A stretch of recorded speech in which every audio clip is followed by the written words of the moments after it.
Picture this: Nigeria, a nation brimming with potential, hungry for progress.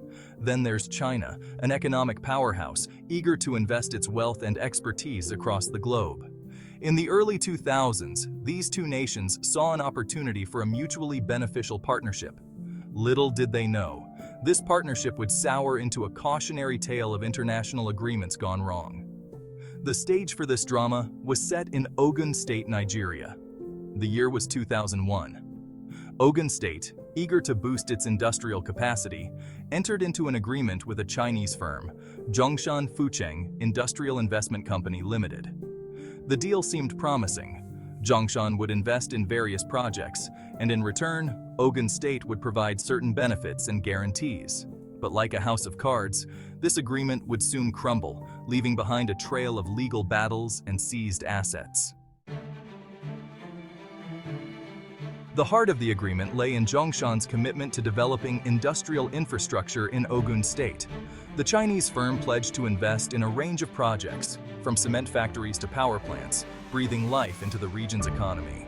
In return, Ogun State offered tax breaks, land rights, and other incentives, sweetening the deal for the Chinese investors. However, this seemingly win-win situation took a turn.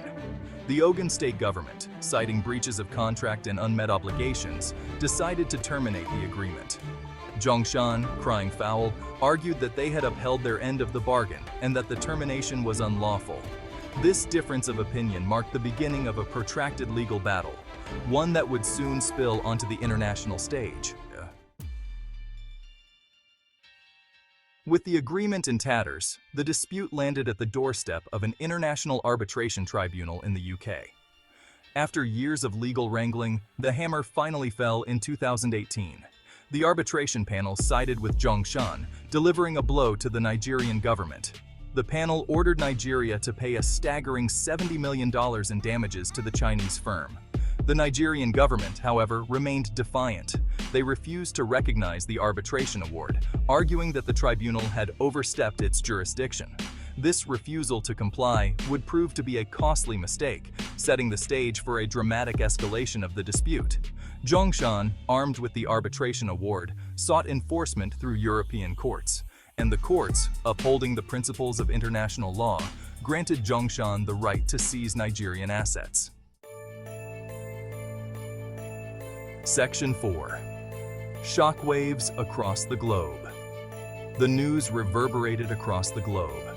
A Chinese company had been granted the right to seize assets of a sovereign nation. This wasn't just about money anymore. It was about international law, sovereignty, and the consequences of disregarding legal obligations. Zhongshan didn't hesitate. They moved swiftly to seize two properties in Liverpool, England, owned by the Nigerian government. These weren't just any properties, they were residences used by Nigerian officials during their visits to the UK. But the most audacious move was yet to come.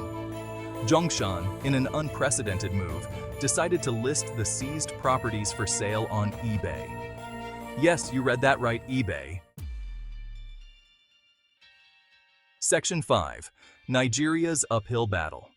The seizure of its assets and the subsequent eBay listing sent shockwaves through the Nigerian government. It was a humiliating blow on the international stage, tarnishing the nation's reputation and raising serious questions about its commitment to international law. The financial implications were also significant.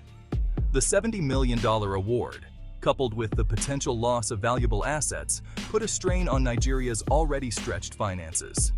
The situation sparked outrage and debate within Nigeria. Some criticized the government's handling of the initial agreement and its subsequent refusal to honor the arbitration award.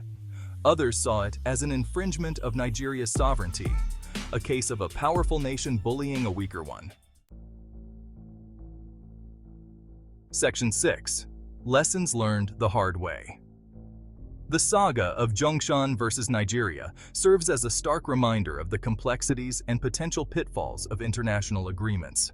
It underscores the importance of clear contracts, effective dispute resolution mechanisms, and the need to respect international legal obligations.